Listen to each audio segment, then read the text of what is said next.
If you have diabetes, it is extremely important that you check your feet. And the majority of my patients that I see that have diabetes, when I bring up the idea of foot care, kind of look at me with a blank stare because they've never been told about this before. And that's what I'm going to cover in today's video.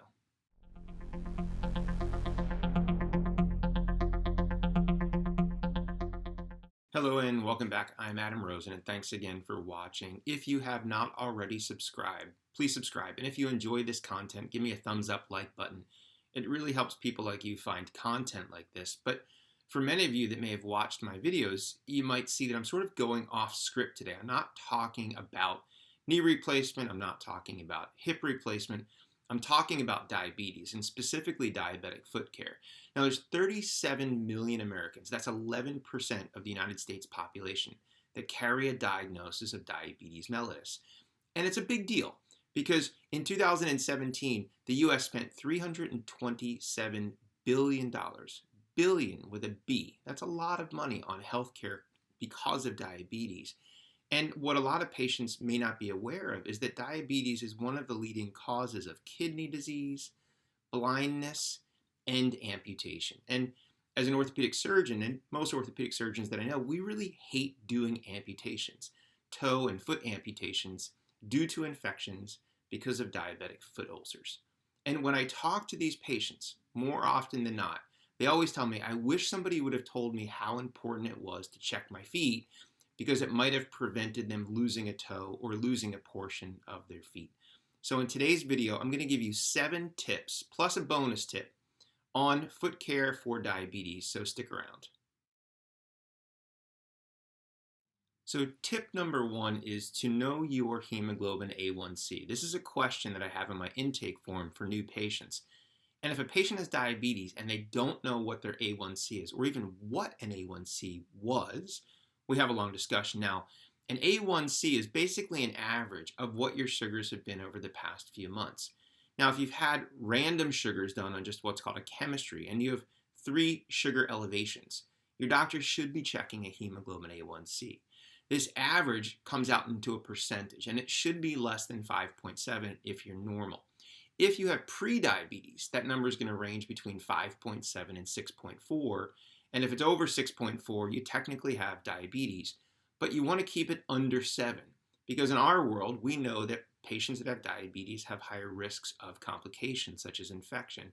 But in our world, hip and knee replacement, if your A1C is uncontrolled, A1C of over 7, those patients not only have an increased risk of infection, but they also have an increased risk of sudden death and heart attack.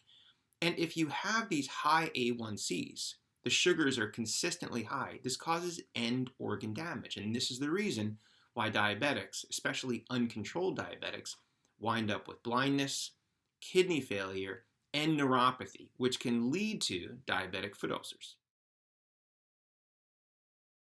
Tip number 2 is to inspect your feet daily. So this is looking at the bottoms of your feet. Now, if you can't do that, you can use a vanity mirror. This way you can put this on the floor, sit down on a chair, and especially use not only the mirror, but the lights in the vanity mirror to look at the bottoms of your feet. If you can't do this, you might have a spouse or a loved one check the bottoms of your feet. You're looking for any signs of infection, any blisters, skin breakdown, areas of redness that could potentially develop into an infection. The next tip is to wash and dry your feet daily. You want to clean off dead skin, any debris, things that might build up on your feet between your toes, and make sure that you dry them off completely. You don't want to put a wet foot into a sock or a wet foot into your bed that could cause further skin breakdown, but washing and drying your feet daily should be part of your regular routine. The next tip my patients like because it's simple and it's useful. Wear light colored socks. So if you're going out to dinner, you might put on a pair of black socks for a dressy event. But all other times, wear a white sock. And the reason is that if you develop a blister or you cut your foot, looking at that white sock when you take it off, you'll see a little yellow or red stain, and that should alert you that there's a problem with your foot. Tip number 5 is to wear proper fitting shoes. You don't want a shoe that's too tight or a shoe that's too loose. You want to make sure that you don't have areas where the skin is rubbing up against the inside of the foot. This could lead to a blister or skin breakdown, which could cause an infection. Now, if you are getting a new pair of shoes, sometimes it's a good idea to have a break-in period. So you wear the new shoe for an hour for the first day, 2 hours the second day, and slowly build up to where you can wear that shoe for the entire day. This prevents the potential of skin breakdown. Tip number 6 is to treat any issue immediately. So do not delay in treating a blister or delay in treating a cut because it can get infected quite quickly, especially if your sugars are high. But anytime that you see the onset of a blister, skin breakdown, or infection, be aggressive with getting on top of it right away. Tip number 7 is to have a foot doctor. Make sure that you have an orthopedic foot and ankle specialist or a podiatrist that you see for regular checkups and evaluations. They might do simple things such as just trimming your nails, or they're the person that you would call if you didn't notice that you've developed an infection or some cut or blister that's not healing on its own. They should also be doing regular testing with what's called a Symes-Weinstein filament. It's a tiny filament that they'll push on your bottom of your foot, and when it bends, you should, prior to that, feel the sensation.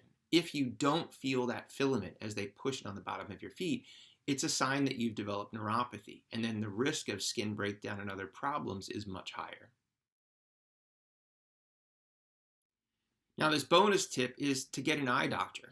Just like you need somebody checking your feet, you also, if you have diabetes, need someone checking your eyes and making sure that you're not developing eye problems due to diabetes. Sometimes an astute ophthalmologist or optometrist might actually be the first one to diagnose diabetes by findings that they see when they look into your eye. So, in conclusion, if you are one of the many people that have diabetes, make sure that you know what your hemoglobin A1C is and make sure that you keep it in the safe range. On a regular basis, daily, check your feet, wear light-colored socks, make sure that you have proper fitting shoes, and be sure to have a foot doctor, a foot and ankle orthopedic surgeon, or a podiatrist that you see for regular checkups. And also the bonus, make sure that you see an eye doctor for regular checkups at least yearly. I hope you've found this information helpful, and until next time, I'm Adam Rosen. Thanks for watching. Stay safe.